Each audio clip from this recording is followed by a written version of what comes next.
Camat Megamendung, Kabupaten Bogor, Acep Sajidin mengaku bangga kepada para pelaku UMKM di wilayahnya yang bisa bersaing di tingkat provinsi maupun internasional. Hal ini dibuktikan dari beberapa capaian membanggakan yang didapatkan berbagai pelaku UMKM binaannya.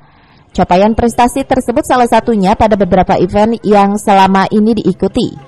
Produk yang bisa tembus ke pasar mancanegara juga menjadi ikon produk kebanggaan UMKM di pesisir selatan Kabupaten Bogor. Pemerintah kecamatan saat ini juga terus mengikutsertakan para pelaku UMKM di berbagai pameran. Hal ini dilakukan sebagai tolok ukur kualitas produk para pelaku usaha. Untuk masalah UMKM di Kecamatan Megamendung ini diawali dengan pendataan ya. Jadi UMKM yang ada di Kecamatan Megamendung kita sudah data dan dalam setiap event-event kita tampilkan. Contohnya kemarin dalam kegiatan Bogor Fest.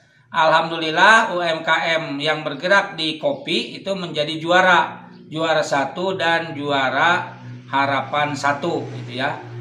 Kedua kita tampilkan dalam kegiatan bowling ya. Dalam kegiatan bowling juga alhamdulillah kita tampilkan ya UMKM yang ada di Kecamatan Megamendung. UMKM yang ada Kecamatan Megamendung ini beragam ya, mulai dari kopi, pengelolaan kopi. Yang kedua kaos kaki yang merek Sampean yang itu sudah mendunia ya ketika kegiatan balap motor di Mandalika itu menjadi cindera mata ya, kaos kaki Sampean itu dari Desa Sukagali. Yang kedua yang selanjutnya sepatu ya di Desa Pasir Angin.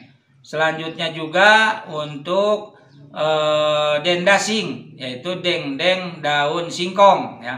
Nah itu juga sudah juara di tingkat provinsi karena mewakili dari PKK Kabupaten Bogor. Selanjutnya kerajinan-kerajinan atau bahan-bahan dari karung goni ya seperti tas ya, topi dan lain sebagainya itu di Desa Cipayung Girang. Alhamdulillah ya kita selalu tampilkan mereka dalam event-event yang ada di tingkat kecamatan maupun di tingkat kabupaten.